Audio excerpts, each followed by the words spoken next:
모두 평안하셨죠? 네. 이 2025년이 새해 벽두부터 좀 시끄럽네요. 그죠? 예.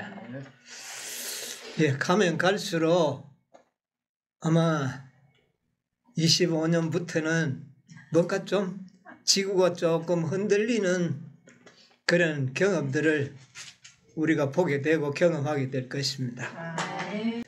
그렇지만 우리는 생명사계 속에서 오늘도 성령의 도우심으로 말씀으로 우리의 이 주어진 이 짧은 기간의 은혜의 기간에 믿음을 준비하시는 그런 우리 기회를 삼기를 간절히 바랍니다.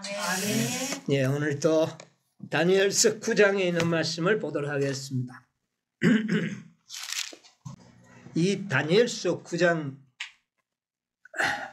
이 24절로 27절은 참 우리가 거의 명상하면서 외워두어도 좋을 만한 그런 구절입니다. 8장에는 13절과 14절이 아주 중요한 그 우리의 기별로 제시되어 있다면 그 8장 13절과 14절을 온전하게 해석해 주는 글이 바로 9장 24절 27절에 기록이 되어 있습니다. 그러므로 이것은 우리가 거의 외워도 좋으리라고 생각합니다. 네, 자, 우리 25절 같이 한번 읽어보겠습니다. 25절 시작. 그러므로 나는 깨달아 듣지니라. 예루살렘을 중건하려는 영이 날 때부터 기름 부음 받은 자 곧 왕이 일어나기까지 7일과 62일이가 지날 것이요 그때 곤란한 동안에 성이 중건되어 거리와 것이며. 자, 27절도 같이 읽겠습니다. 그가 장차 많은 사람으로 더불어 한 일의 동안에 언약을 굳게 정하겠고 그가 그 일의 절반에 제사와 예물을 금지할 것이며 또 간포하여 미운 물건이 날개를 의지하여 설 것이며 또 이미 정한 종말까지 진노가 황폐케 하는 에게 쏟아지리라 하였느니라. 아멘. 예, 참 중요한 말씀들인데 마음에 명상하시고 기억해 두시기 바랍니다. 예, 우리가 지금 이 다니엘 9장을 우리가 연구하고 있는데 다니엘 9장에서는 예수님의 생애를 62일에와 또 한 일의 절반으로 구분을 하셨습니다. 62일의 이후에 기름 부은 자 왕이 일어날 것이고 예수님이죠. 그 다음에 한 일의 절반에 그 또 끊어질 왕 또 언약을 굳게 하심. 그래서 예수님의 이 지상생애를 두 부분으로 나누어서 구분해 놨습니다. 두 부분으로 구분했다는 말은 한 부분씩 따로 연구해 봐라는 의미도 가지고 있는 겁니다. 야. 그러니까 예수님의 27년, 서기 27년까지의 생애, 누가복음에 의하면 30세까지 예수님의 태어나심에서부터 30년의 생애와 그 다음에 공생의 3년 반, 일의 절반이잖아요. 이것을 구분을 해서 9장에는 이야기를 했기 때문에 우리는 이것을 구분해서 한번 연구를 해봐야 된다고 하는 것입니다. 그렇습니까? 자, 30년, 곧 서기 27년까지는 예수님은 사람의 아들로서 생애하셨습니다. 누구의 아들? 사람의 아들. 그 다음에 3년 반은요, 하나님의 아들로서 생애하셨습니다. 30년 동안은 사람으로 생애하셨고 그 다음에 3년 반은 신성으로, 인성이 아닌 신성으로 살아가는 그런 생애를 사셨다, 구분이 되는 겁니다. 그래서 우리는 이것을 따로따로 구분을 해야 되는데, 사람의 아들로서의 30년, 서기 27년까지의 생애는 예수님께서는 어떤 사명으로 사셨는가? 여러분, 30년까지 예수님은 어떤 사명을 하셨을까요? 예수님이 그냥 막 부모하고 밥이나 먹고 그렇게 살았을까요? 거기에도 사명이 있었다는 겁니다. 야, 그것은 뭐냐면은 사람으로서 죄를, 허물을 마치고 죄를 끝내고 죄악을 용서시키고 영원한 의를 드러내는 사명을 가지고 몇 년을? 30년을 살았다, 그 말입니다. 무엇인지 이해하십니까? 그렇게 영원한 의가 드러났을 때 그분은 비로소 무엇을 받을 수가 있었어요? 왕이 될 수가 있다는 겁니다. 이런 일을 이루지 못한다면 그는 왕의 자격을 얻지 못하는 겁니다. 그래서 62일의 후에 기름 부음을 어떻게 해요?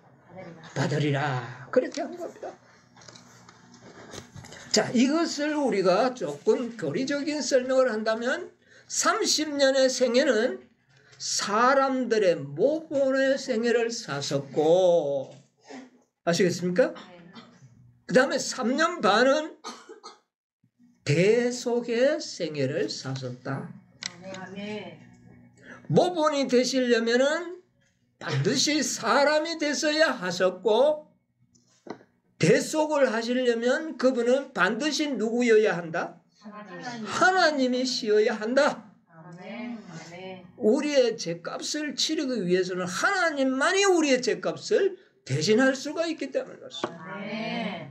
그리고 우리의 모본이 되시기 위해서는 반드시 사람이 되어야 하는 겁니다.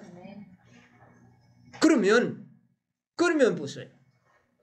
이 대속과 모본은 예수님의 이 62일에와 한일의 절반에서 나타나는 놀라운 진리가 이런 의미로서 나타나게 되는 겁니다. 그래서 이것을 구분을 해놨어요. 그런데 오늘날 많은 사람들은 예수님의 대속을 많이 강조를 하고 이야기를 합니다. 그러나 예수님의 모본을 이야기하는 사람은 그렇게 많은 사람들의 입에 오르내리질 않습니다.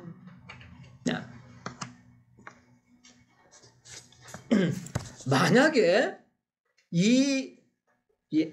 예수님이 이 땅에 오셔서 대속만 나타내셨다면 대속은 하나님의 공의를 이루시는 것이거든요. 예, 범죄한 영혼은 반드시 어떻게 해야 된다? 죽어야 한다는 사실을 이루기 위하여 죽었었기 때문에 이거는 공의를 이루는 겁니다. 그럼 공의만 이루고 뭐는 안 이루어지면 자비가 있어야 돼. 그래서 공의와 자비가 공존할 때에 하나님의 영광이 온전하게 나타나는 겁니다. 만약에 대속만을 강조하고 그것을 끝낸다면 구세계의 경륜이 불완전하게 나타나는 겁니다. 네. 그래서 이 두 부분을 하나로 만들지 않고 예수님의 생애를 두 부분으로 나누어서 예언하셨다. 그래서 반드시 구속의 경륜에는 모본과 대속이 짝을 이루어 성취되어야 한다. 왜 이 그리스도의 인성으로서의 모본이 중요한가? 왜 중요할 것 같아요? 네? 하늘에서 사단이 주장하기를 피조물은 예. 율법을 우리 집사님이 이제 정말 참 잘하시네. 여러분, 사단의 기만이 뭡니까? 시대소망 761쪽에 있는 말씀 우리 하나 읽읍시다. 네. 사단의 기만이 뭔지를 알아야 돼요. 네. 시대소망 761쪽 대쟁투의 초기에 사단은 하나님의 율법은 순종할 수 없으며 공의가 자기와 조화되지 않으므로 율법을 파기하지 않고는 죄인이 용서받을 수 없다고 선언했다. 모든 죄는 반드시 형벌을 받아야 하는데 만일 하나님이 죄의 형벌을 면제해 준다면 그분은 진리와 공의의 하나님이 될 수 없다고 사단은 주장하였다. 사람들이 하나님의 율법을 범하고 그분의 뜻을 대항할 때 사단은 기뻐 날뛴다. 사람은 율법을 순종할 수 없으므로 용서받을 수 없음이 입증되었다고 그는 선언하였다. 예. 자, 보세요. 이 사단은 사람은 뭐를 지킬 수가 없다? 하나님의 율법을 지킬 수가 없다 그랬어요. 없는데 하나님의 공의를 무시하고 그를 구원을 한다면 하나님의 공의가 어떻게 되는 겁니까? 무너지는 것이죠. 예. 그러므로 사단은 사람은 뭐를 받을 수 없다? 구원을 받을 수가 없다는 겁니다.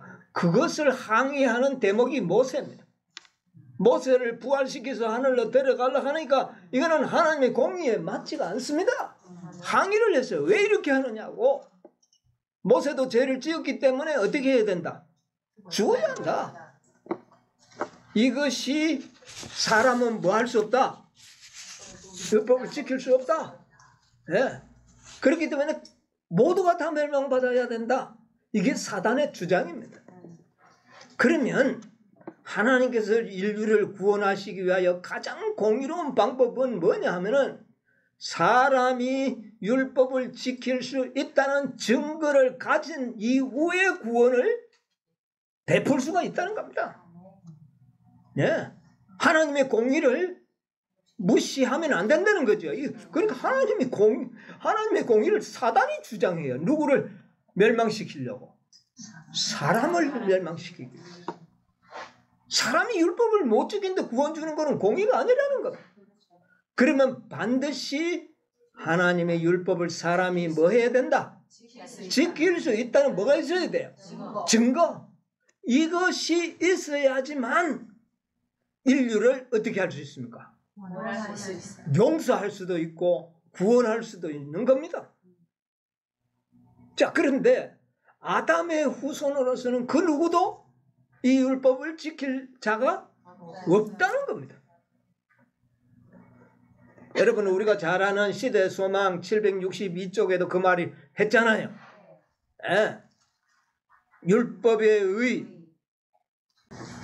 의로운 생애, 완전한 품성을 요구하지만 인류는 그 요구에 미칠 수 없다.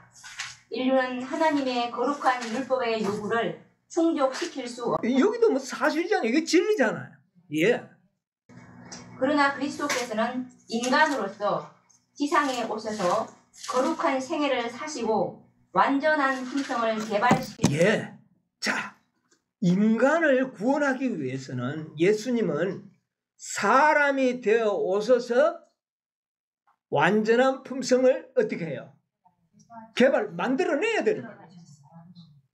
이렇게 할 때에 이제 방법이 생기는 겁니다. 예. 그래서 예수님은 다니엘서 9장에도 이렇게 두 부분을 나눠서 우리에게 연구하기를 요구하시는 겁니다. 이거 아주 중요한 거예요. 예. 자, 그래서 예수님은 이 땅에 반드시 어떤 사람으로 오셔야 돼요? 정말 사람이 되어 와야 돼요. 정말 사람이 되어야 돼요. 자, 여러분 보세요. 고린도전서 15장 45절 한번 읽어보세요. 기록된 바 첫사람 아담은 한 영이 되었다 함과 같이 마지막 아담은 살려주는 영이 되었나니. 예, 됐습니다. 자, 여기 보세요. 첫사람 아담. 그랬죠? 이건 글자 그대로 아담이에요. 근데 예수님을 어떻게 표현을 합니까? 마지막 아담이라. 여러분, 아담은 예수님으로서 끝이 났어요, 이제. 예. 근데 첫 아담이 뭐 해버렸습니까? 범죄해버렸습니다. 사단에게 속아서. 범죄했기 때문에 그 아담에게서 태어나는 자들로서는 아무도 율법을 지킬 수가 없는 겁니다. 그래서 예수님께서는 다른 방법이 없어요. 마지막 아담, 또 하나의 아담을 보내는 겁니다. 아담의 뜻이 뭔지 아세요? 사람이라는 건 또 다른 사람을 이 땅에 보냈다 그 말이에요. 네. 그 아담을 마지막 아담이라 읽었습니다. 자, 첫 아담의 자손으로 우리가 다 태어났잖아요. 자, 첫 아담의 자녀로 태어나니까 이상하게 죄가 잘 지어지잖아요. 여러분 경험했죠? 첫 아담의 자손으로 태어났더니 죄도 잘 지어지고 품성이 변화돼야 안 돼요? 변성이 되지, 악하게. 예. 첫 아담의 자손으로 태어나니까 죄 짓기도 쉽고 품성도 변화되는데 악하게 변화되는 거예요. 이것은 누구에게 물려받는 겁니까? 첫 아담이 우리에게 준 거예요. 여러분, 이거는 사단이 항의 안 하잖아요. 사단이 항의하는 거 하나 없죠. 자, 마지막 아담이 이 땅에 왔어요. 마지막 아담. 그 아담은 의로운 생애를 인간으로서 왔는데 무슨 생애를 사셨다? 의로운 생애를 사시고 완전한 품성을 어떻게? 개발하셨다. 예수님은 어떻게 태어났습니까? 성령으로 태어났잖아요. 쉽게 이야기합시다. 성령으로 잉태되었잖아요. 그런데 사람이에요. 그렇죠? 그래서 사람에 대해서 완전한 품성을 어떻게 했어요? 개발했잖아요. 개발해서 영원한 의를 어떻게 했어요? 만들어냈잖아요. 서기 몇 년까지? 서기 27년까지 예수님은 그의 생애에서 죄를 끝냈고요. 또 죄악을 영속했고요. 영원한 의를 만들어냈다는 겁니다. 이게 30년까지의 예수님의 사명이에요. 그걸 만들어내야 돼요. 예수님. 이걸 만들어서 우리에게 주시겠다는 겁니다. 그래서 자 보세요. 우리가 예수 그리스도를 믿으니 우리가 뭐로 태어날 수가 있습니까? 성령으로 태어날 수 있잖아요. 그렇죠? 자, 우리가 첫 아담에게 태어났을 때 죄인으로 태어났잖아요. 둘째 아담 믿음으로 우리가 뭐로 태어날 수 있어요? 의인으로 태어날 수 있습니다. 예, 우리가 믿음으로 성령에 의하여 우리가 의의 아들로 태어날 수가 있습니다. 자, 첫 아담의 아들로 태어나니까 품성이 변화됐죠? 어떻게 해요? 악하게 변화되죠. 마지막 아담에서 태어나서 결과가 어떻게 되는 겁니까? 어떻게 돼야 돼요? 의로운 생애. 예, 우리도 또 변화되잖아요. 어떻게 해요? 의롭게 변화. 이렇게 해서 우리에게도 뭐가 나타나도록 하겠다? 영원한 의가. 그래서 여기 뭐냐 그랬어요? 거룩한 인간으로 오셔서 지상에 오셔서 거룩한 생애를 사시고 완전한 품성을 개발하셨다. 이제 그리스도께서는 그것을 받고자 원하는 자, 이거 믿는 자를 말합니다. 믿는다는 것은 원한다는 말입니다. 뭐 원하지 않으면 믿을 필요가 어디 있어요? 믿는 자에게 의롭게 태어날 수 있고 태어나서 변화되어서 누구처럼? 예수님처럼. 아담처럼 될 수 있다는 겁니다. 마지막 아담처럼. 여러분, 우리가 첫 아담에게 태어났을 때에 첫 아담보다 우리가 더 악해질 수가 있었어요. 놀라운 일이죠? 첫 아담이 악했어요. 근데 첫 아담이 악한 것이 어디에 나타나느냐 하면 그 아들 때에서 나타났어요. 예, 가인과 아벨에서 그 첫 아담의 악함이 거기에 나타난 겁니다. 우리도 그렇게 변화될 수 있는 겁니다. 예, 이와 된 것처럼 우리가 마지막 아담에게서 태어났을 때 우리는 누구처럼 될 수 있다?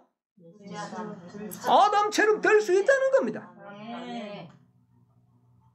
이것을 이루기 위하여 이렇게 믿는 자들은 이제 뭐를 받을 수가 있어요? 구원을 받을 수가 있는 겁니다.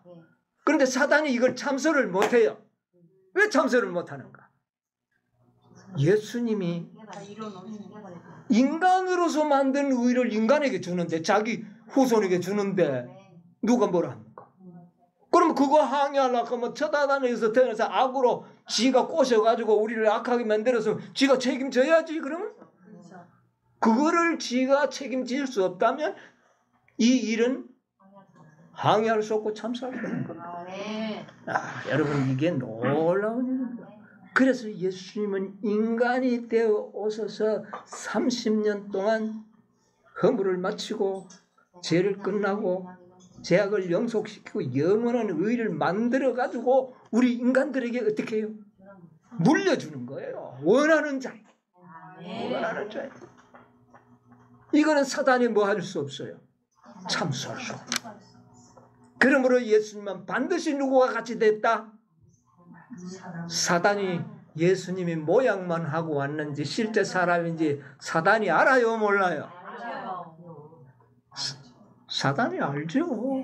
그런데 예수님이 만약 우리의 형상만 가지고 오고 속은 하나님의 그런 존재로 계시고 그래서 의롭다면 사단이 아이고 당신은 하나님이고 사람인데 어떻게 되느냐. 그게 모본이 되나요? 그게 증거가 되나요? 되죠. 그러므로 구속의 경륜을 제대로 알면 예수님은 참으로 뭐가 되셨다? 사람이 되셨다. 자, 로마서 8장 3절로 4절 읽어보세요. 율법이 육신으로 말미암아 연약하여 할 수 없는 그것을 하나님은 하시나니 곧 죄를 인하여 자기의 아들을 죄 있는 육신의 모양으로 보내어 육신의 죄를 정하사 육신을 쫓지 않고 그 영을 쫓아 행하는 우리에게 율법의 요구를 이루어지게 하려 하시니. 예, 우리 사람들에게도 율법의 요구가 이루어지도록 하기 위하여 예수님은 죄 있는 육신의 뭐로요? 모양으로 보내어 또 육신의 뭐를 정했다? 죄를 정했다. 그러니까 육신은 우리와 동일한 육신을 가지고 오셨다. 여기 모양 가니까 사람들이 요새 뭐라 그럽니까? 예수님의 형체만 사람이지 사람이 아니다. 그렇게들 다 믿고 있잖아요. 오늘날 교회들이 그렇게 가르치고. 그런데 이 육신의 모양이라는 원어가 호모이오마라는 단어입니다. 호모이오마라는 말은 닮았다는 말도 있고 형상이라는 말도 의미가 있지만은 가장 우리가 거기서 취할 수 있는 단어는 뭐냐면은 사본이라는 말입니다. 사본. 원본과 사본. 원본과 사본은 내용은 완전히 일치합니다. 그렇죠? 원본과 사본은 내용은 일치하다는 겁니다. 이것은 뭘 의미하는 겁니까? 죄인의 원본은 누구예요? 우리가 원본이야. 우리 다 죄인의 원본이에요. 그런데 예수님은요, 죄인의 사본으로 태어나신 것입니다. 그런데 원본과 사본의 차이는 있지만 내용은 똑같다. 죄 있는 육신을 가지고 오셨다. 자, 그것을 엘렌 G. 화이트는 잘 설명을 해주셨습니다. 네. 내용은 동일한 겁니다. 아시겠습니까? 예. 시대의 소망 48쪽 베들레헴의 이야기는 다함이 없는 주제이다. 그 속에는 깊은 하나님의 지혜와 지식의 부요함이 숨겨져 있다. 우리는 하늘의 보좌를 구유와 바꾸시고 경배하는 천사들과의 교제를 외양간의 가축과 바꾸신 그의 일생에 경탄한다. 사람의 자만심과 자부심은 그분의 임재 앞에 견책을 받는다. 그러나 이것은 그분의 놀라운 겸비의 시초에 지나지 않았다. 아담이 에덴에서 죄를 짓지 않았을 때라도 하나님의 아들이 인성을 취하는 것은 거의 무한한 굴욕이 되었을 것이다. 그런데 예수께서 인류가 4000년간의 죄로 말미암아 연약하여진 때에 인성을 취하셨다. 그분은 아담의 모든 자녀와 같이 위대한 유전의 법칙이 끼쳐온 결과를 받아 이해 고까지 보겠습니다. 자, 확실합니까? 안 합니까? 네. 예수님은 4000년 동안 타락한 우리 인간의 육체를 취하셨다. 그리고 모든 유전 법칙이 끼쳐온 결과를 어떻게 했다? 받으셨다. 여러분, 우리가 부모에게서 태어날 때 부모의 악한 유전자를 우리가 받습니까? 안 받습니까? 예수님은 육체 속에 그런 악한 유전자가 있어요? 없어요? 있어요. 그게 유전 법칙의 결과를 받았다는 말입니다. 그러면 육체가 우리하고 동일합니까? 예, 동일합니다. 그래서 그 뒤에 보면 이러한 유전을 지니고 우리의 슬픔과 시험을 당하시고 우리에게 뭐요? 죄 없는 생애의 모본을 주시기 위하여 오셨다. 사단이 참수할 수가 없습니다.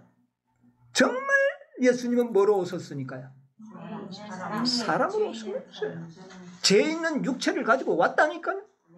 네. 성령으로 태어나셨지만 죄 있는 육체를 가지고 오셨다니까요. 우리도 침례받고 거듭나면 죄 있는 육체지만 우리가 하나님의 아들이 될 수 있는 것과 똑같은 방법이에요. 네.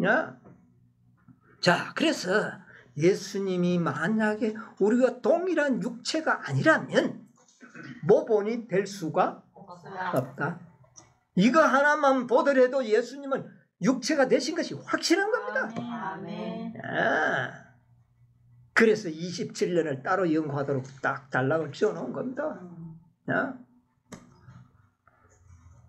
그리고 완전한 품성을 우리에게 뭐를 줄 수 있어요? 이제 선물로 줄 수 있는 겁니다. 왜?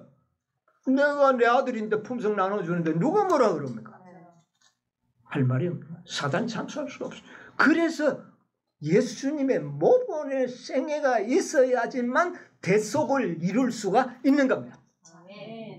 모본이 없이 대속을 이루면 하나님은 영원토록 사단에게 참소를 받게 되는 겁니다. 그러므로 예수님의 서기 27년까지의 생애는 정말 우리가 깊이 연구해야 할 주제가 된다는 거예요. 요한복음 13장 15절 보세요. 내가 너에게 행한 것 같이 너희도 행하게 하려 하여 본을 부여노라. 내가 너희에게 행한 것 같이 너희도 행하도록 하기 위하여 뭐를 보였다? 모본을 보였다. 모본을 보인 이유가 뭡니까? 그렇게 살라는 겁니다. 너희도 내가 살듯이 너희도 살아라. 그렇게 말할 수 있는 겁니다. 왜? 동일한 우리의 뭐가 됐으니까? 육체가 됐었고 우리보다 더 혹독한 시련을 견디면서도 승리하셨는데 너희도 승리할 수 있다는 겁니다. 그래서 예수님의 생애는 우리 인간들도 예수님의 품성처럼 완전하게 될 수 있다는 증거물로 남겨놓은 겁니다. 모본이라는 것은 증거물이잖아요. 증서가 있습니다. 아무도 거기에 대해 핑계할 수가 없어요. 그래야지만 예수님의 생애에서 육체로 이루신 그 모든 영원한 의를 우리 인간들에게 주실 수 있고, 그래야지만 우리 인간들을 믿을 때에 영생을 줄 수가 있는 겁니다. 그거 없이 그거 모본을 이루지 않은 채 구원만을 주신다고 한다면 대속만 이루려고 한다면 사단이 왜 그렇게 하느냐? 모세처럼 그렇게 되는 겁니다. 그래서 이 일은 반드시 우리가 모본을 이루어야 한다. 2300주의 끝은 모든 것이 완성되어야 되지 않습니까? 과거에는 그런 지식들이 부족해서 깨닫지 못했을지라도 2300주의 끝을 살아가는 우리들은 이것을 어떻게 해요? 반드시 깨달아요. 그래서 깨달아 알지니라. 깨달아 알아라. 이거 깨달아 알아요. 그런데 사람들은 이것을 연구하려고 하지 않습니다. 이것을 깨달으려고 하지 않는 거죠.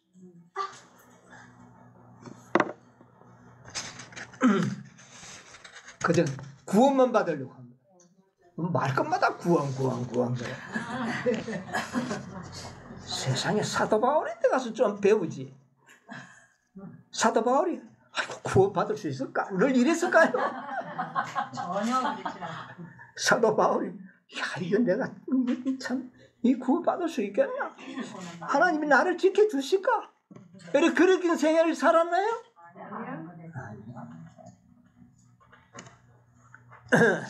사도 바울은 영혼들을 생각했습니다. 여러분 2300주야의 끝을 살아가는 14만 4천인들을 자신의 구원보다도 영혼들의 구원을 생각해야 되는 겁니다. 우리의 사명이 거기 또 들어가 있는 겁니다. 사도 바울의 사명, 오늘 우리가 연구했잖아요. 예수님의 사명, 이것이 오늘날 14만 4천인들이 가져야 할 사명이에요.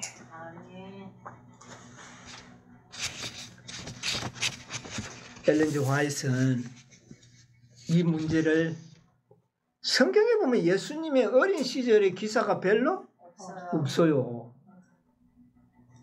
별로 없어요. 그런데 마지막 선지자는 예수님의 어린 시절을 소상하게 상당히 많은 기록을 했습니다. 그게 시대의 소망이잖아요. 시대의 소망이 예수님의 태어나서부터 30세까지의 역사가 태반입니다. 기록들이. 왜 기록해놨을까요? 자 보세요. 시대의 소망 74쪽에 보면 예수는 우리의 모본이시다. 예수님은 우리의 모본이시다. 그분의 유년생의 교훈은 주목하지 않고 지나치면서 공생의 기간에 대하여 관심을 집중시키는 사람들이 많습니다. 우리 선지자가 뭐라고 이야기합니까? 네. 예수님의 유년생활, 사람으로서의 삶은 별로 주목하지 않고 뭐만 생각한다? 공생의 기간, 그리스도의 대속만을 생각하는 사람들이 많이 있다. 네. 여러분, 예수님은 우리의 무엇이다? 모본이시다. 네. 그러므로 본을 보였다는 것은 그렇게 어떻게 살아야 된다는 말 아닙니까? 자, 본을 보였노라는 그 단어가 뭐냐면은 회포데이그마라는 단어입니다. 회포데이그마. 이 단어의 뜻이 뭐냐면은 본보기, 모본, 모형, 복사, 사본이라는 뜻도 있고요. 또 증서, 증거 이런 뜻을 가지고 있어요. 예수님이 모본으로 산 것은 사람도 그렇게 살 수 있다는 증거요, 증서라는 겁니다. 무슨 말인지 이해하셔야죠. 예. 증서가 되었다. 사본이 됐습니다. 예수님은 죄인의 사본이 됐었어요. 죄인의 원본은 누구라고요? 우리가 죄인의 원본이에요. 예수님은 우리에게서 사본이 됐어요.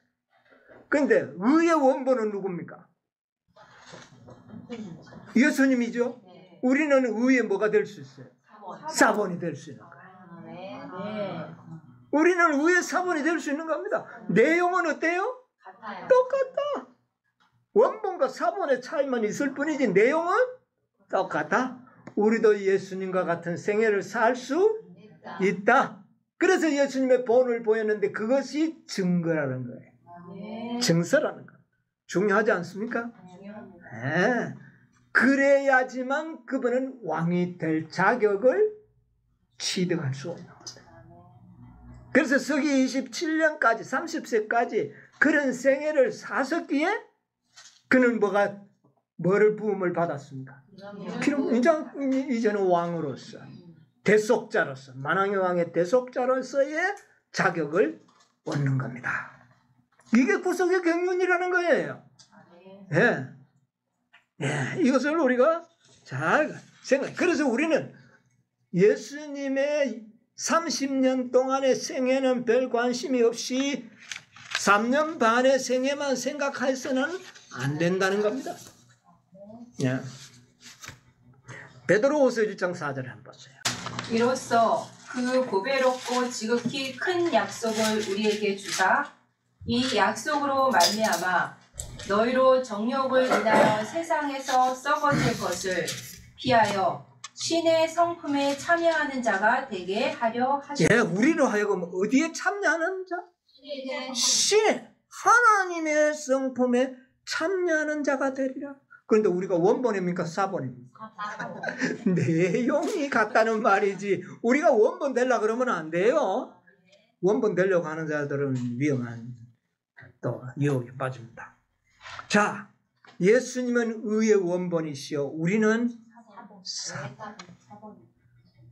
예수님은 우리는 죄의 원본이요 예수님은 사본. 이치가 똑같지 않습니까? 네, 이치가 똑같은 것입니다. 14만 4천인들은 예수님의 원본에서 찍어낸 사본의 증인들이다. 우리는 아직 좀 부족하죠. 네, 허당무리든 좀 부족. 근데 마지막으로 하나님 앞에 서게 될 14만 4천의 무리들은 의의 원본의 사본의 완성품이에요. 딱 찍은 이 완성품. 내용이 어떨까요? 같습니다. 이것이 구속의 경륜이에요. 네.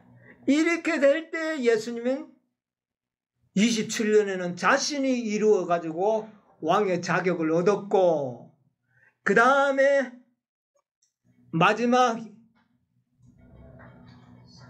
2031년 가까이요. 그때는 14만 4천인들의 증거로 말미암아 그는 이제 왕이 실제적으로 되는 겁니다. 그래서 예수님은 인간 사본에게서 완전한 사본이 나오기를 기다리고 계신다는 겁니다. 그 사본이 완전히 나타나면 예수님은 이제 실제적인 왕이 되시겠다는 것이에요. 이거 깨달아 알아야 돼요. 네, 반드시 깨달아 알아야 돼요. 참 예수님께서 우리가 궁금한 게 참 많아요. 분명히 하나님의 아들이 맞기는 맞는데 맞기는 하나님의 아들 맞잖아요. 그런데 또 사람의 아들도 맞아요. 참 이거 우리 이거 설명하려고 그러면 오히려 설명하려고 하면 헷갈려요. 성령으로 다 이해하셔야 됩니다. 그래서 우리가 예수님의 어린 생애를 예언의 신 좀 읽어보도록 할게요. 자, 시대 소망 69, 70에 있는 말씀 한번 읽어보면 예수님이 참 사람이었는지 아니었는지 좀 알 수가 있을 겁니다. 여기 보면 아이 예수는 회당의 학교에서 교육을 받지 않았다. 그분의 어머니가 최초의 인간 교사였다. 그분은 어머니의 입술과 선지자들의 두루마리로부터 하늘 사물에 대하여 배우셨다.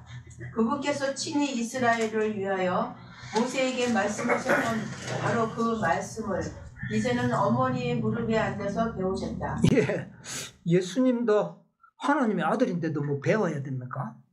다 알고 있었겠는데 만약에 어린아기가 어머니 젖을 빠면서 빤 쳐다보면서 나는 다 알고 있어. 나는 성경을 이야기했던 사람이야. 했던 하나님이야. 이렇게 되면 그게 모범이 안 되잖아요. 네. 젖을 빠는 아기는 아기 젖 빠는 것밖에 아는 것이 없는 그런 존재가 돼야 되는 겁니다. 그러려면 뭐가 돼야 돼요? 사람이 돼야 되는 거예요.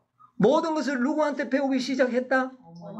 어머니를 통하여 배웠다는 겁니다. 어머니를 통해서 배워서 알게 된 거예요. 우리도 뭐를 통해서 알게 되는 겁니까?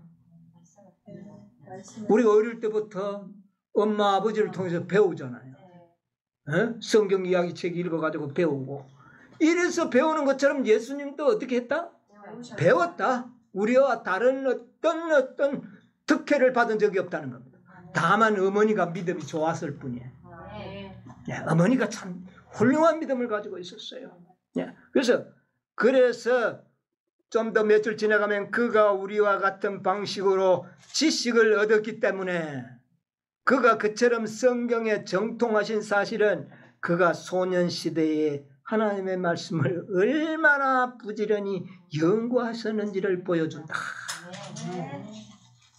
예수님도 어릴 때 성경 이야기 책 많이 읽었을 겁니다. 우리 애들도 성경 이야기 책 많이 읽어가지고요. 내용이 훤해요. 저는 잊어버렸는데 아이들이 한다고. 자, 예수님은 다 배움으로써 지식을 어떻게 해요? 얻었었다. 우리도 똑같이 배워서 얻게 된다. 네. 예수님은 하나도 특혜를 받은 적이 없어요. 동일한 것. 시대의 소망 71쪽에 그가 어렸을 때는 그의 생각과 말하는 것이 어린아이와 같았다. 그러나 그는 아무런 죄의 흔적도 그의 마음속에 계신 하나님의 형상을 손상시키지 않았다. 자, 그가 어렸을 때 생각과 말하는 것이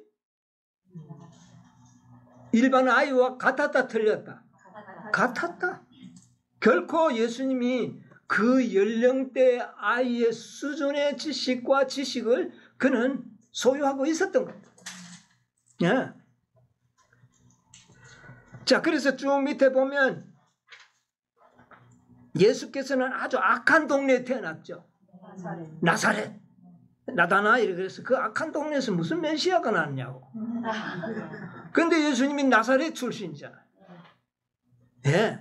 예수께서는 당신의 순결성을 보존하시기 위하여 항상 경계하셔야 할 필요가 있었다. 그는 우리가 당하는 모든 싸움을 싸웠었으니 이는 그가 아이 때나 청년 시대나 장년 시대에 있어서 우리의 본이 되시기 위함이었다. 예. 그래서 예수님은 아주 그렇게 힘든 삶을 살아왔던 겁니다. 여러분, 예수님이 자신이 하나님의 아들이라는 거 어떻게 알았을까요? 자신이 하나님의 아들이라는 걸 어찌 알았어? 공부를 많이 했으니까 했을 때. 자, 우리 누가복음 1장 30절로 35절 한번 읽어봅시다. 30절 35절. 천사가 일러 가로되 마리아여 무서워 말라. 내가 하나님께 은혜를 얻었느니라. 보라, 내가 수태하여 아들을 낳으니 그 이름을 예수라 하라.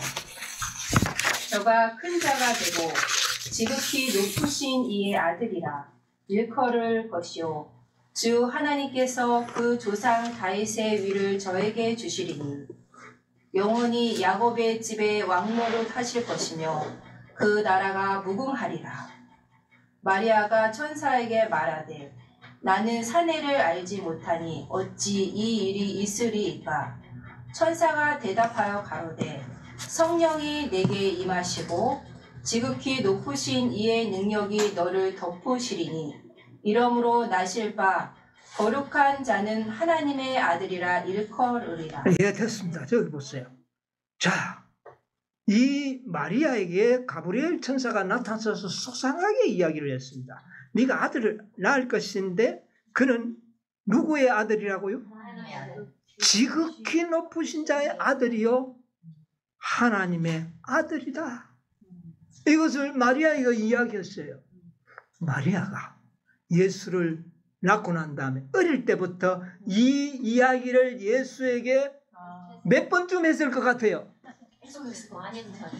계속 할 때마다 예수야, 너는 하나님의 아들이야. 천사가 나에게 와서 이야기했어. 너는 하나님의 아들이야, 아들이야, 아들이야, 아들이야. 수없이 들었던 말씀, 어머니가 가르쳐주는 말씀을 믿음으로 자신이 하나님의 아들인 것을 알았습니다. 아멘. 여러분, 우리도 믿음으로 우리가 하나님의 아들됨을 알잖아요. 동일한 방법으로 예수도 믿음으로, 어머니가 가르쳐주는 말씀을 믿음으로 자신이 하나님의 아들임을 깨닫게 되는 겁니다. 결코 듣고 누리는 게 아니었다니까요. 네? 자, 그래서 정말 이 마리아는 네가 앞으로 또 왕이 될 것이다. 이야기해 준 겁니다. 왜? 가브리엘 천사가 마리아에게 나실자 그는 왕노릇 하길 것이라고 그랬으니까요. 그래서 이 모든 일을 다 어머니를 통하여 듣고 배워서 믿고 알게 되는 겁니다. 믿고 알게 되는 겁니다. 실제적으로 예수님이 자신이 하나님의 아들이라는 사실이 스스로 깨달아진 적이 언제인 줄 아십니까? 12살 때의 경험이 연애신에 기록이 되어 있습니다. 한번 읽어보겠습니다. 시대소망 77, 78. 거기 보면 소년 예수께서 처음으로 성전을 바라보셨다. 그분은 흰 두루마기를 입은 제사장들이 엄숙하게 성전 봉사를 행하는 것을 보셨다. 그분은 제단 위에 피 흘리는 제물을 바라보셨다. 당연히 하나님 앞으로 올라갈 때 그분은 다른 경배자들과 함께 머리 숙여 기도하셨다. 그분은 그 감명적인 유월절 예식들을 목도하셨다. 그분은 날마다 그 예식들의 의미를 더욱 분명히 깨닫게 되셨다. 의식의 모든 행사는 자신의 생명과 관련이 있는 듯이 보였다. 예. 자, 유대인들은 12살이 될 때 비로소 이제 이런 절기에 참여할 수 있는 자격을 얻는데 예수님이 6월절에 예루살렘 성전에 올라갔죠. 6월절에 양을 잡아 제사 지내는 그 엄숙한 모습을 예수님이 물끄러미 바라보면서 어머니가 나를 하나님의 아들이라 그러더니 그럼 하나님의 아들은 이 땅에 와서 저 양과 같이 죽어서 인생을 구원해야 되는가? 이것을 스스로 깨닫게 되었다. 그 의미를 양이 죽임을 당하는 모습을 보면서 자신의 운명을 자신의 사명을 깨닫게 되었다. 여러분, 그는 하나님의 아들이었기 때문에 다 하나님이 전지전능하니까 다 알고 있었던 게 아닙니다. 인간으로서 배움을 통하여 깨달음을 통하여 연구를 통하여 모든 것을 깨달아 알게 되셨다 그 말입니다. 예. 그래서 보면 이런 말씀이 있어요. 새로운 충동이 그의 마음속에 일어나고 있었다. 그는 조용하고 열심히 어떤 문제를 풀어내시려고 이게 단박에 딱 깨달아진 것도 아니에요. 뭐가 이게 잘 안 걸리면 또 연구하고 생각하면서 명상하면서 풀어내시려고 하는 듯이 보였다. 당신의 사명의 신비가 구주에게 공개되고 있었다. 누가 이걸 깨닫게 해주었을까요? 성령이 해주신 것입니다. 여러분, 우리가 연구하면 누가 우리를 깨닫게 해주세요? 성령이 우리를 깨닫게 하시는 거예요. 동일한 방법으로 예수님을 깨닫으셨습니다. 여러분, 우리가 2000년 전에 예수님은 나사렛에 아이로 걸어 다닐 때 동네 어른들이 예수님 참 어릴 때 귀여워했겠죠. 왜? 너무 착하니까. 성령으로 태어났으니 얼마나 착하겠어요. 우리도 성령으로 태어났으면 그렇게 착해야 되는 겁니다. 성령으로 태어났다 해놓고 나쁜 짓 다 하고 나쁜 말 다 하면 그러면 안 되죠. 예수님은 성령으로 태어났기 때문에 아주 착했어요. 그래 동네 사람 어른들이 우리 집은 손자는 보아야 안 그러는데 어떻게 이 아이는 이렇게 순진하고 착할 수 있을까? 칭찬받으면서 살아났어요. 키가 자라면서 지혜가 자라면서 사람들이 모든 것에 우리의 뭐가 됐어요? 모범이 되신 겁니다. 근데 그때 그 나사렛에서 뛰어다니고 심부름하고 착한 일을 하는 그 예수는 결코 하나님이 아니었어요. 분명히 누구였어요? 사람이었어요. 그런데 요새 사람들은 예수님은 뭐가 아니라고요? 사람이야. 2000년 전에 가서 한번 물어보세요.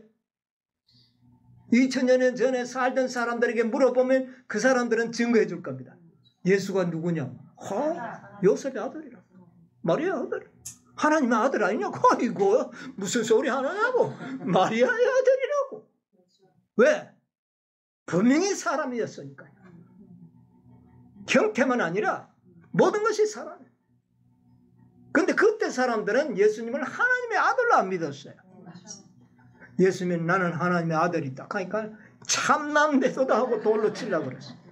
그때 사람은 지금 사람들이 와가 물어봐요. 지금 교회 목사들인데 물어보면 목사들 예수는 하나님 아들 맞습니까? 아이고 그럼요. 하나님의 아들이죠. 그러니까 여러분 증거를 2000년 전에 돌아가면 예수님이 인성이라는 증거가 나타나고 또 그때 사람들이 2000년 후에 오늘날에 왔으면 예수님은 누구? 하나님의 아들이라는 게 증거. 그러니까 이게 진리라는 겁니다. 그때는 사람의 아들 켜놓고 이제 와가는 하나님의 아들로 믿도록 만드는 사단이 그런 존재. 예수님께서 요한복음 2장 1절로 4절에 보면 예수님이 가나 혼인잔치에 27년에 침례받고 제일 먼저 하는 것이 가나 혼인집에 찾아가서 뭐 하는 겁니까? 잔치집에 참여하는 일이었습니다. 그랬더니 참 희한하게도 포도즙이 떨어져 버렸어요. 잔치집에 포도즙이 없으면 잔치가 안 되죠. 그래서 마리아가 와서 아들아 이 집에 지금 포도주가 떨어졌단다. 그러니 예수님이 뭐라고 이야기했어요? 내 때가 아니다. 요한복음 2장 1절로 4절이라 보면 4절에 예수께서 가라사대 여자여 나와 무슨 상관이 아직까지 이 일은 나와 상관되는 일이 아닙니다. 이런 일은 내 때가 이르지 않았나요? 여러분 예수님은 30세까지는요 사람으로서 살아야 합니다. 이적을 행하면 이건 하나님의 아들이에요. 신의 능력 아닙니까? 그런데 침례는 받았지만 언제부터 하나님의 아들로 사서야 하느냐면 6월절부터 하나님의 아들로 살게 돼 있도록 언약이 돼 있었다고 말입니다. 그런데 아직 6월절이 안 됐어요. 이제 며칠 후면 6월절이라. 그런데 이적을 행해야 할 상황이 와버린 겁니다. 그래서 어머니는 아무것도 모르고 아들아 네가 하면 뭐 방법이 없겠나. 그러니까 예수님께서 어머니 여자여 이 일은 나와 아직 상관이 없습니다. 나는 아직 이적을 행하고 이렇게 하면 안 됩니다. 아직 내 때가 하나님의 아들로 살 때가 아닙니다. 며칠 후에라 해야 됩니다. 그 말입니다. 여러분 그 때가 뭔 때예요? 다니엘 9장 25절에 이야기하는 62일회가 지난 이후에 그 다음에 하나님의 아들로 살아야 된다는 약속이 있었다는 것을 우리가 알아야 되는 겁니다. 이거 깨달아 알아야 돼요. 그래서 내 때가 아직 아닙니다. 때는 아니었지만 상황이 딱하니라 만들어는 줬어요. 만들어줄 수는 있어요. 왜? 뭐를 받았으니까. 기름 부음을 받았잖아요. 하나님의 아들로서 기름 부음을 받았잖아요. 이제 만들어줄 수는 있지만 사실은 며칠 후부터 해야 정상적이에요. 그러나 인간의 위급한 상황을 하나님께서는, 예수께서는 해주신 겁니다. 그게 사랑이에요. 네. 자, 그래서 예수님은 모든 것을 때에 맞추어서 어떻게 해요? 행동하셨다는 거. 여러분, 다니엘서를 우리가 예수님이 그렇게 연구를 해야 할 이유는 자기의 사명과 관계가 있기 때문에 그래요. 여러분, 그렇다면 2300주야까지 끝에 살고 있는 우리들은 또 다니엘서 9장 24절부터 27절을 연구해야 돼요. 그 속에서 우리의 사명을 발견해야 되는 겁니다.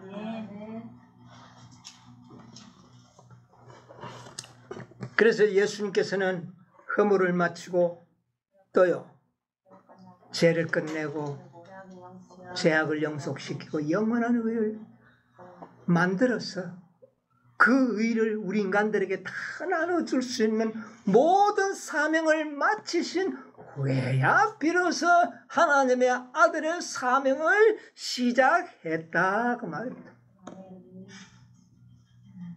이 사실을 우리가 깨달아 알아야 돼. 이것은 우리도 예수님과 같은 품성을 참여할 수 있다는 증거가 되었어요. 그런데 사단은 이 사실을 인간들에게 속이고 있잖아요. 오늘 우리는 예수님처럼 살 수 없다고. 네. 그래서 예수님께서는 아직 왕이 될 수가 없어요. 뭐가 없었어? 자신의 증거는 있지만 인정을 안 해. 그러니까 증거가 나타나야 됩니까? 안 나타나야 됩니까? 나타나요. 그 증거물이 2300주야 끝에 나타날 14만 4천이에요. 그들에게서 예수님의 품성의 증서가 나타난 겁니다. 증거가 나타날 때에 예수님은 뭐가 될 수 있습니까? 왕이 될 수 있어요. 왕이 될 수 있다는 것은 재림할 수 있다는 말입니다. 아멘. 그래서 14만 4천인의 수요가 찰 때에 예수님께서는 중보의 향로를 던져버리고 제사장복을 벗고 왕복을 입으시고 이 땅에 오셔서 악의 세력을 진압하시는 겁니다. 아멘.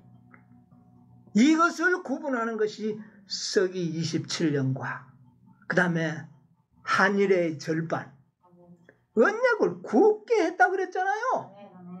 여러분이요, 그 예수님이 스스로 언약을 굳게 했다면 마지막 2300주야에 이뤄질 사건도 언약을 굳게 하신 겁니다. 예수님이 이루실 사명이니까. 아멘. 시대 소망 311쪽 12쪽에 있는 말씀을 여러분 집에 가서서 그 다 한번 읽어보시기 바랍니다. 여기에 보면 이런 말씀이 있어요. 당신의 자녀들에 대한 하나님의 이상은 가장 높은 인간의 생각이 도달할 수 있는 것보다 더 높다. 네? 하늘에 계신 너희 아버지의 온전하신 것 같이 너희도 뭐하라? 이 명령은 일종의 약속이다. 이 언약을 굳게 지키실까요? 안 지키실까요? 지키시죠. 우리의 생에서 정말 영원한 의가 이루어지도록 하나님은 약속하셨고 그 약속을 굳게 지키실 겁니다. 그러면 우리는 어떻게 해야 돼요? 그렇게 살도록 표준을 세워야 되나요? 안 세워야 되나요? 표준을 세운다는 말은 원한다는 말입니다. 완전한 품성을 개발하셨는데 그런 표준을 높이고 쌓는 자들에게는 이 품성을 어떻게 하시겠다? 선물로 주시겠다. 확실하지 않습니까? 이 언약은 일종의 약속이요 명령이다. 이루어 주실 것입니다. 아무쪼록 이 놀라운 사건이 우리에게 이루어지도록 예수님께서는 모든 사명을 다 하셨습니다. 모든 증거가 있습니다. 여러분, 표준을 높이 세우시고 우리 모두 하나님의 언약 속에 성취를 보는 증인들이 되시기 바랍니다. 이 증거가 나타나면 예수님은 이 땅에 오실 것입니다. 증거가 없어서 아직 못 오시는 겁니다. 그래서 14만 4천의 수요가 찰 때 중보의 향로를 던질 수 있는 겁니다. 그 일이 이루어지도록 하기 위하여 오늘날 우리는 다니엘서 9장을 연구하고 있다고 말입니다. 연구하는 목적이 이것이 아니라면 아무런 의미가 없는 겁니다, 사실은. 네. 우리 모두 참으로 그리스도가 왕이 되실 수 있는 증인들로 서게 되기를 간절히 바라면서 오늘 말씀을 마치도록 하겠습니다.